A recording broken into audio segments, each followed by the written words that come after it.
જેને બી માર્યો હશે એને ભગવાન જોઈ લેશે. કાયદાને સર્વોપરી માનવાવાળા માણસો છે. આ માથાના ભાગે આ રીતનું માર્યું હતું કૂતરાને, કાનું પડી ગયું હતું. આ ગુડ મોર્નિંગ, હર હર મહાદેવ. એક નવા બ્લોગમાં સ્વાગત છે. તો ગઈકાલ રાત્રે આપણા કૂતરાને કોઈએ માર્યું હતું. જોકે કમ મારે છે ખબર નહીં, પણ એને કંઈ ખીલીવાળું પાટિયું આવે છે એ પગમાં મારી દીધું હતું. બરાબર. તો બિચારાને જો અહીંયા કાનું પડી ગયું છે, એને અંદરની સાઈડ થોડું વાગ્યું છે. બરાબર. જોકે કંઈ વાંધો નહીં ભાઈ, જેને બી માર્યું હશે એને ભગવાન જોઈ લેશે.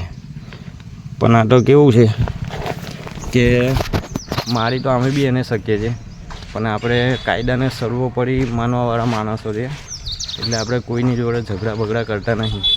બરાબર. પણ જે દિવસે કરીશું એ દિવસે જોયા જેવું થઈ જશે. બે કૂતરાને મારેલું છે. બરાબર. ગઈકાલ રાત્રે એક કૂતરાને માર્યું છે ને બીજે એક કૂતરાને એના અઠવાડિયા પહેલાં અહીંયા કમ્પ્લેન માથાના ભાગે માર્યું હતું, કાનું પાડી દીધું.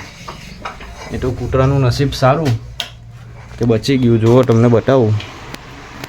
બરાબર.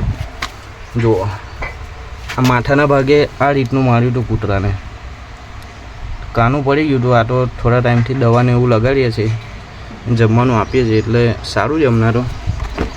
બરાબર.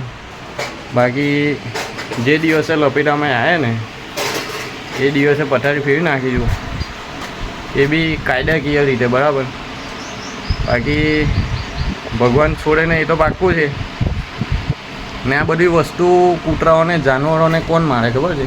જે નીચ લોકો હોય ને એ આવા બધા ધંધા કરે. બાકી જેને કંઈ કરી બતાવવું છે ને એમને આ બધા માટે કોઈ ટાઈમ નહીં.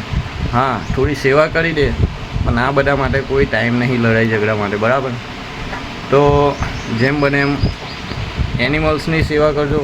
બરાબર. કેમ કે મૂંગા છે, આપણી સિવાય એમનું કોઈ છે નહીં કે એમને કોઈ ખાવાનું આપે. એમને કંઈ ખબર નહીં કે રોટલી આવી રીતે બને, એ બધું આપણને જ ખબર છે.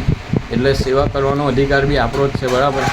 ને આ જે મારે છે ને એ લોકો સાવચેત રહેજો. અમે તો છોડી દઈશું, ભગવાન નહીં છોડે. બરાબર. યાદ રાખજો. હર હર મહાદેવ.